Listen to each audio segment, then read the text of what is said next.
안녕하세요. 가천대 길병원 이비인후과 정주연입니다. 오늘은 수면무호흡, 코골이의 진단과 치료에 대해서 말씀드리고자 합니다.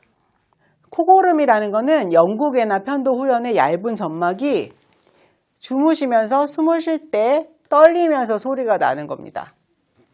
다들 아시지만 주로 이런 소리를 많이 내시게 되죠. 목젖 부위가 떨리면서 나는 소리라고 생각하시면 돼요. 근데 코골이라는 거는 단순 코 고는 소리를 얘기한다면 수면무호흡증이라는 건 좀 더 심각한 질환이 되겠는데요. 콧구멍이나 구강을 통해서 공기의 흐름이 10초 이상 끊기는 것을 수면무호흡증이라고 진단하게 되고요. 중추성, 말초성, 혼합성이 있게 되는데 중추성이라는 것은 뇌에서 호흡 신호를 아예 보내지 않아서 숨을 안 쉬게 되는 거고, 말초성이라는 것은 호흡 신호는 계속 있는데 기도 부분이 막히게 돼서 무호흡이 생기는 경우, 두 가지가 같이 혼합된 경우를 혼합성이라고 하겠습니다. 폐쇄성 수면무호흡증이라고 진단을 하게 되는데요. 이것은 수면 중에 상기도가 폐쇄로 인해서 무호흡이 생기게 되고요. 이로 인해서 저산소증하고 무호흡이 반복되게 되고, 그렇게 되면 그 증상으로 주간에 매우 졸리게 되고요. 그 다음에 고혈압, 심부정맥, 정신장애, 심부전, 그리고 가장 심한 경우 심장마비 등으로 인한 급사 등이 발생할 수 있는 질환입니다. 실제로 보면은 주무실 때 공기가 이렇게 잘 통해야 되는데 이쪽 빨간색 부분이 막히게 되면서 증상으로는 이런 소리를 내다가 컥 하고 막히시는 순간이 있어요. 그게 10초 이상 되게 되면은 수면무호흡증이라고 진단이 되게 되고요. 그림을 보시면 숨쉬는 기도가 잘 유지되는 경우에는 이렇게 파란색으로 공기가 잘 들어가게 되지만, 기도의 폐쇄기 일어나게 되는 경우 산소 공급이 끊기게 됩니다. 수면무호흡증의 정의를 보시게 되면 무호흡이라는 것은 앞니하는 무호흡을 얘기하는데 아예 10초 이상 숨을 안 쉬는 경우가 되겠고요. 하이포프니아는 저호흡이라고 해서 50% 이상 감소되는 경우. 그래서 이거 두 가지를 합쳐서 얼마나 심한지를 판단하게 되는데, 1시간에 그 수치가 5 미만인 경우는 정상이고 5보다 무호흡 수치가 올라가는 경우에는 다 수면무호흡이라고 생각할 수 있습니다. 특히 30 이상인 경우에는 중증으로 진단이 되기 때문에 매우 치료가 중요합니다. 그렇다면 폐쇄성 수면무호흡증이 발생하는 원인은 뭐가 있을까요? 첫 번째는 코의 문제를 생각할 수 있고요. 비중격 만곡증, 코 가운데에 비중격이 휘어진 경우, 그 다음에 하비갑계 비대 등이 있는 경우, 비염이 있는 경우죠. 그 다음에 물혹이 있는 경우에도 코로 숨을 쉴 수 없어서 폐쇄성 무호흡증이 발생하는 경우가 있고, 구강의 문제로는 편도가 크다거나 목젖이 긴 경우, 영구개가 늘어진 경우, 또 혀가 큰 경우, 이런 경우를 생각할 수 있고요. 하인두의 문제로는 하악 발달이 안 돼서 아래턱이 좀 좁으신 분들도 이런 문제가 발생할 수 있습니다. 그 이외에 안정제나 알레르기 약을 복용하시는 경우나 술을 드시는 경우에도 증상이 심해질 수 있습니다. 자, 폐쇄성 수면무호흡증의 원인을 그림으로 보시게 되면 혀나 편도 등이 커서 숨쉬는 공간이 좁아지는 경우에 상기도가 좁아져서 수면무호흡증이 나타날 수 있고요. 최근에 이제 비만이 굉장히 많아지기 때문에 또 문제가 되는데요. 살이 찌게 되면 지방세포가 목 바깥쪽으로만 가는 게 아니라 목 안쪽으로도 쌓이게 되기 때문에 기도 부위가 좁아져서 무호흡증이 발생할 수 있고요. 턱이 비정상적으로 작거나 목이 짧고 굵은 사람, 역시 비만하게 돼도 목이 짧고 굵게 되는데, 이런 경우에 폐쇄성 수면무호흡증이 굉장히 잘 발생할 수 있습니다. 수면무호흡증의 위험인자를 보게 되면 남성이 여성보다 좀 더 흔하게 발생하는 것으로 돼 있고, 40대 이상 중년의 경우, 그 다음에 젊어서부터 코골이가 좀 있으셨던 경우, 그다음에 비만하고 목둘레가 두꺼운 경우, 그리고 고혈압 등이 수면무호흡증의 위험인자로 알려져 있습니다. 잘 보시면 대부분의 중년 남성들이 해당된다고 생각하시면 되겠습니다. 그 이외에도 담배를 핀다거나 어떤 질환에 의해서 기도 자체가 좁아진 경우, 그 다음에 연세가 드시는 것도 문제가 되고요. 가족력도 큰 원인 중에 하나가 됩니다. 그렇다면 수면무호흡증과 연관된 질환은 어떤 게 있을까요? 심장질환을 생각해 볼 수 있는데 저산소증과 고탄산증이 계속 반복되게 되면 부정맥이 계속 발생하게 되고요. 그것으로 인해서 고혈압, 허혈성 심장질환, 심부전증, 좌심실부전 등의 각종 심장질환이 발생할 수 있고 가장 심한 경우에는 심근경색 등이 발생한 이후에 심장마비가 발생하는 경우도 있습니다. 그 이외에 폐질환이나 신경장애, 정신장애, 내분비 질환으로 당뇨, 그 다음에 남자분들 같은 경우에 발기부전이 발생할 수 있고요. 숙면이 안 되기 때문에 기본적으로 아침에 일어났을 때 매우 피곤하고 두통이 있을 수 있고 만성피로에 시달리게 됩니다. 우선은 혈압이 높아질 수 있고요. 타입 2 당뇨 발생할 수 있고 뇌졸중 중풍 등이 같이 발생할 수 있는 것으로 이미 밝혀져 있습니다. 진단 방법에 대해서 말씀을 드리게 되면 우선은 증상이 매우 중요합니다. 낮 시간에 졸립거나 잠을 자야만 한다. 그리고 주의력이 산만하고 기억력이 떨어지거나 판단력이 떨어지고 성격이 조급하게 바뀐다거나 우울하다거나 하는 경우, 그다음에 남자분들의 경우에는 성욕 감퇴나 발기부전이 발생할 수 있고요. 자고 일어났을 때 아침에 일어나는 두통이 특히 특징적인 증상이 되고요. 제일 중요한 것은 같이 주무시는 분의 설명이 제일 중요해요. 잠잘 때 코를 많이 고신다거나 헐떡헐떡거리거나 컥 하고 지식되는 경우, 숨을 멈추는 경우가 있다. 이런 증상이 있으면 수면무호흡증이 있을 가능성이 매우 높기 때문에 검사를 반드시 받아보시는 게 좋습니다. 수면무호흡증에 자가진단 테스트 방법이 있는데요. 다음과 같은 질문이 있습니다. 코골이 소리가 심하다. 잠을 자더라도 피로가 해소되지 않는다. 자다가 숨이 차는 듯하다. 밤에 소변을 보러 자주 간다. 자고 일어나면 입안이 말라있다. 기상 후에 머리가 지끈거린다. 이 일에 집중하기가 힘들다. 작은 일에도 짜증이 나거나 우울하다.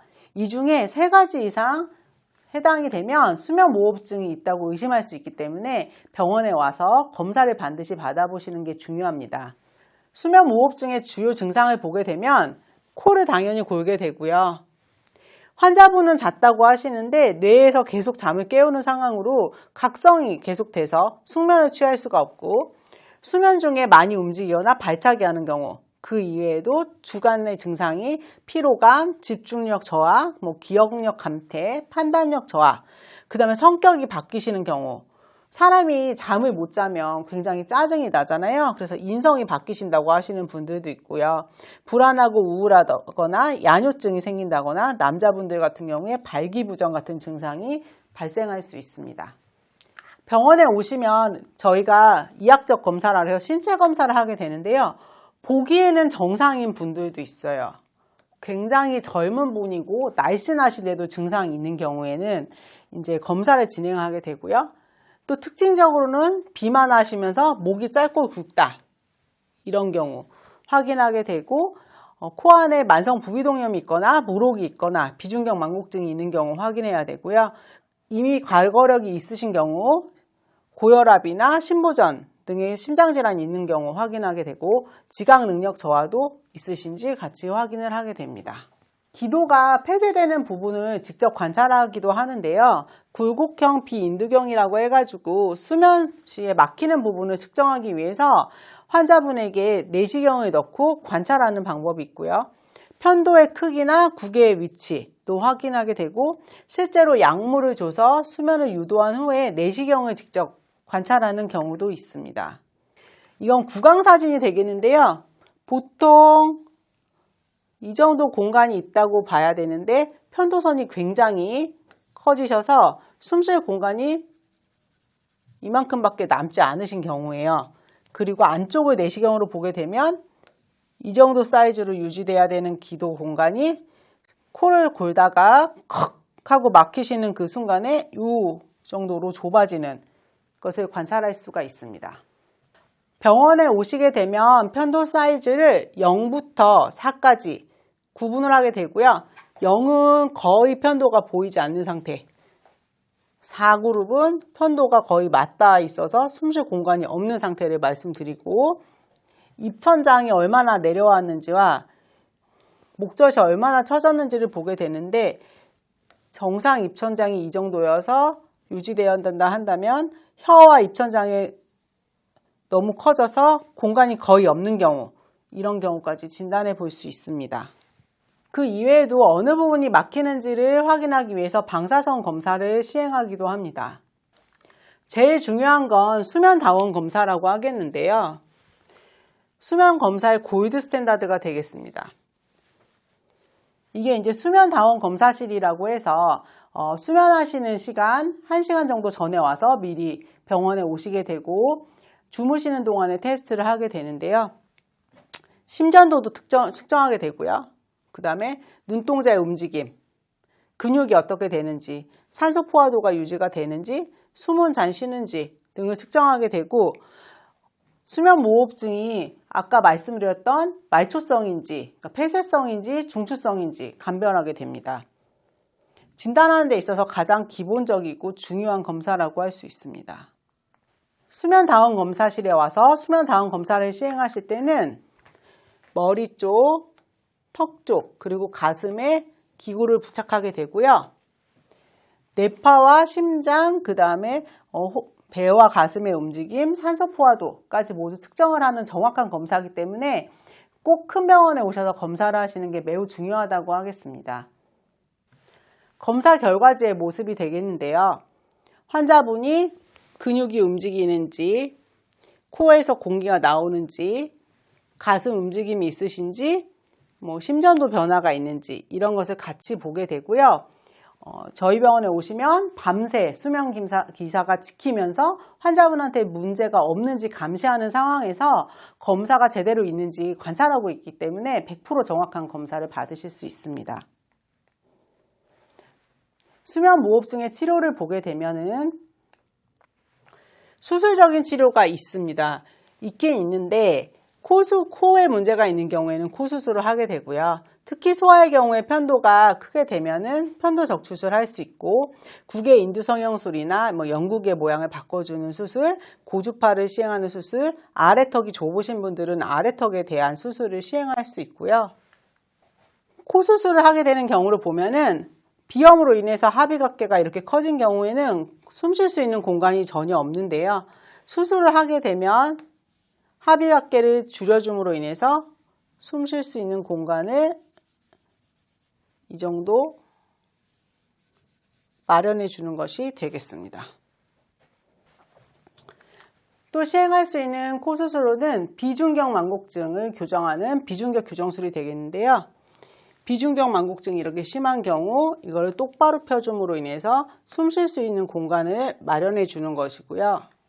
편도선이 너무 큰 환자의 경우에는 편도 적추술을 시행해서 이 공간을 확보해 줄 수 있습니다.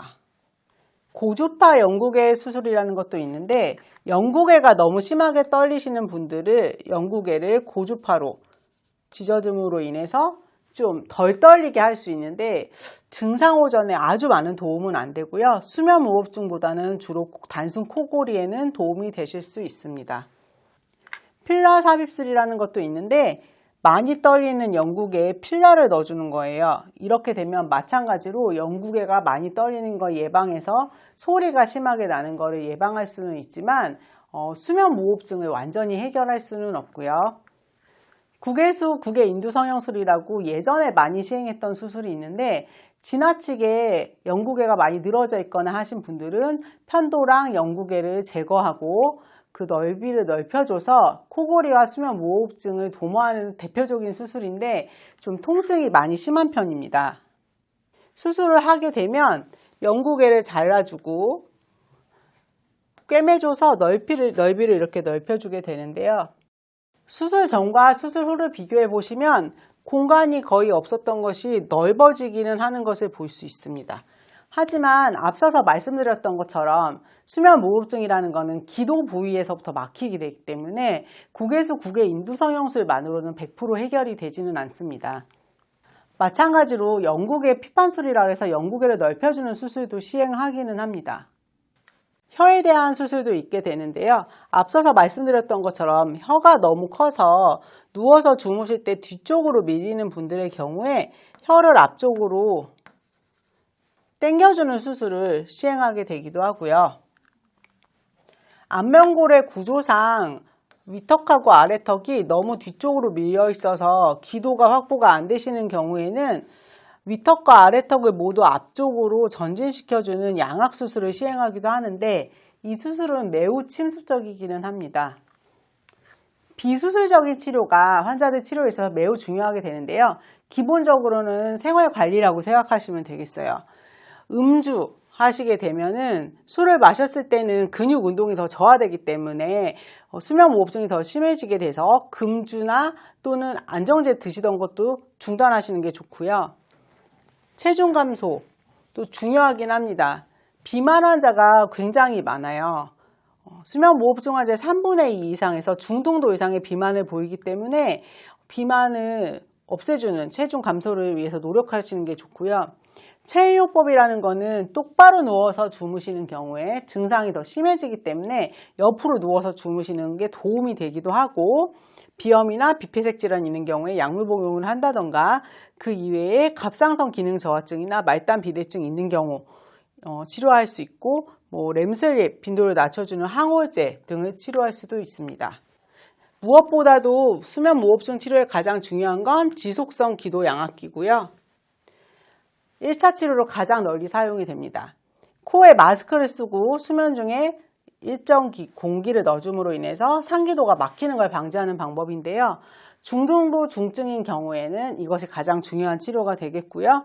경증인 경우에도 주간에 졸립다거나 두통이 있다거나 하는 경우에 삶의 질 향상을 위해서 사용하게 됩니다. 실제로 경증인 환자분들에게도 양압기를 처방하는 경우가 많이 있는데 숙면을 취하게 되고 아침에 일어났을 때 얼굴이 붓는 증상이나 안구가 충혈했던 증상이 좋아졌다고 하시는 분들이 굉장히 많이 계세요.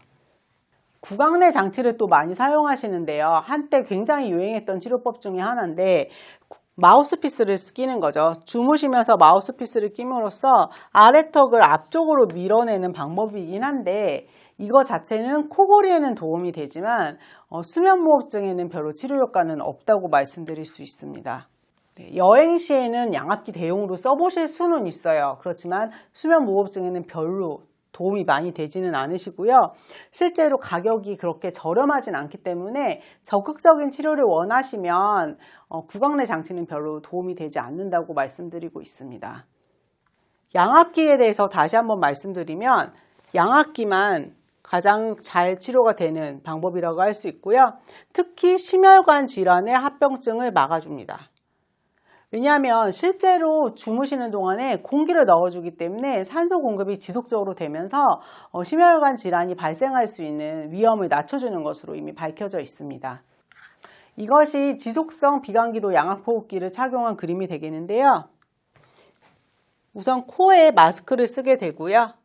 심하신 분들은 입으로 숨을 쉬게 되는 분들은 풀페이스라 해서 코랑 입을 모두 막는 방법도 있는데 어쨌든 이것으로 인해서 주무시는 동안 산소가 계속 공급되면서 사용하시는 한은 수면무호흡증으로 인해서 발생할 수 있는 합병증이 예방이 가능합니다. 처음에는 다들 오셔서 이거 불편한데 잠잘 때 어떻게 쓰냐고 말씀하세요. 근데 조금 적응되시면 없이는 못 주무신다는 분들이 많으시기 때문에 한 번씩은 다 노력을 해보시라고 말씀드리고 있습니다. 실제로 여기는 사진은 여자분이긴 하신데 배우자분이 코를 많이 골아서 각방 쓰신다고 하시는 환자분들도 많이 오시거든요. 근데 실제 양압기를 쓰면서부터는 같이 주무시고 코골이 소리도 안 나서 굉장히 좋다고 하시는 분들도 많이 계세요. 양압기를 사용하게 되시면 막혔던 부분에 공기가 통하게 되면서 정상 수면하고 똑같이 숨을 쉴 수 있게 되는 거예요. 마지막으로 양압기를 통해서 진단하고 치료해서 잘 생활하고 계시는 환자분을 두 분 케이스를 보여드리고자 하는데요. 첫 번째는 보시는 대로 여자분이시고 젊은 여자분이셨습니다. 38세 여자 환자분이셨는데 신고가 됐어요. 119에 신고가 돼서 출동하고 병원에 출발을 하실까지 약간 시간이 돼 있었는데 이미 119 대원들이 갔을 때 집에 초등학생이 있었고 애들이 아빠한테 엄마가 이상하다고 전화를 한 거예요. 가서 봤더니 심정지 상태였습니다. 그래서 심폐소생술하고 가슴압박하고 이렇게 진행해서 회복을 시킨 후에 저희 병원에 와서 아까 말씀드렸던 수면무호흡증 검사를 하셨고요. 수면다운 검사를 하셨는데 숨을 안 쉬시는 고관이 있었고 산소가 떨어지면서 심전도의 변화가 같이 나타나는 것이 확인됐기 때문에 이후에 양압기를 사용하시면서 환자분이 지금은 건강하게 심장치료 받으면서 잘 지내고 계세요. 쉽게 말하면 진짜 죽다 살아났던 환자분이라고 할 수 있는데 다른 원인은 없었고 수면무호흡증이 매우 심함으로 인해서 이제 환자분이 문제가 되셨던 경우입니다. 이분의 수면다원 검사 결과가 되겠는데요. 코골이는 매우 큰 상태였고요. 폐쇄성 수면무호흡증이었고 주무시는 동안 무호흡과 저호흡은 164회, 가장 저희가 중요하게 보는 무호흡 수치는 시간당 24.2회였기 때문에 1시간이 60분이니까 2분에 한 번 정도 숨을 안 쉬었다고 볼 수 있겠습니다. 산소 포화도의 경우에는 90% 이상 유지되시는 게 중요한데 주무시는데 80%까지 떨어진 것을 볼 수 있었기 때문에 수면무호흡증 치료 후에 건강하게 현재는 생활하실 수 있게 되었습니다. 다른 환자분 한 분 말씀드리면 남자 56세 환자분이셨고요. 배우자분이 너무 코를 심하게 골고 주무실 때 숨을 자주 안 쉬는 증상이 나타나서 살아나 죽었나 자주 확인을 하는 게 괴로워서 오셨다는 분이었는데요. 코골이 검사 결과, 수면무호흡증 검사 결과 보시면 코골이 소리는 매우 컸고 폐쇄성 수면무호흡증이었고요. 최장 무호흡 시간은 넌렘 수면일 때 41.7초, 렘 수면일 때 53.8초. 그러니까 거의 한 번 숨 안 쉬실 때 1분 가까이 숨을 안 쉬는 경우가 있어서 배우자분이 옆에서 막 깨웠다고 그러세요. 그래서 수면무호흡증 수치를 보게 되면은 엄청 심하게 나오셨는데 시간당 70.9회가 나오셨습니다. 그러니까 1분에 한 번 이상 숨을 안 쉬셨다는 얘기가 되겠고요. 이분도 산소 포화도를 봤을 때 81%까지 떨어졌기 때문에 매우 심각한 상태로 진단이 되셨습니다. 이 정도면은 30회 이상일 경우 중증 수면 무호흡증으로 진단되게 되는데 중증 수면 무호흡 중에서도 매우 심한 편에 속하시는 분이었어요. 방금 말씀드린 환자분의 수면 무호흡증 검사 결과지가 되겠는데요. 보시면 한참 동안 숨을 안 쉬는 공간들이 있고요. 이때가 수면 무호흡증이 있어서 숨을 쉬지 않으신 이후에 산소 포화도가 떨어지는 것을 관찰할 수 있습니다. 최저는 81%까지. 그래서 현재 이분도 양압기를 처방받으셔서 수면의 질도 많이 좋아지셨고 다른 합병증 없이 잘 지내고 계십니다. 환자분들에게 양압기를 쓰셔야 된다고 말씀을 드리면 저거를 잠잘 때마다 평생 어떻게 쓰냐 이렇게 말씀하시는 분들이 많아요. 근데 처음에는 적응이 어려우실 수도 있는데 이것도 환자분마다 케이스가 다 다른 게 하루만 해도 너무 적응이 잘 돼서 이거 없이는 못 주무신다는 분들도 있고요. 하지만 노력해서 적응이 안 되시는 분은 별로 없습니다. 예전에는 양압기가 급여 대상이 아니었기 때문에 본인이 구매해서 쓰셔야 돼가지고 굉장히 비쌌어요. 근데 지금은 급여가 다 됐기 때문에 적응만 잘 하시는 분들이면은 다 급여로 저렴한 비용으로 심각한 문제 없이 잘 사용하실 수 있기 때문에 제가 마지막으로 말씀드리고 싶은 건 양압기는 적응이 관건이다 라고 말씀드리겠습니다. 주변 분들, 부모님이나 배우자분들이 코골아서 괴로우신 분들, 주무시다가 숨 멈추는 증상 때문에 깜짝깜짝 놀라시는 분들은 꼭 검사 받으시고 수면의 질을 높여서 건강한 생활을 하시게 되시길 기원하겠습니다. 경청해 주셔서 감사합니다.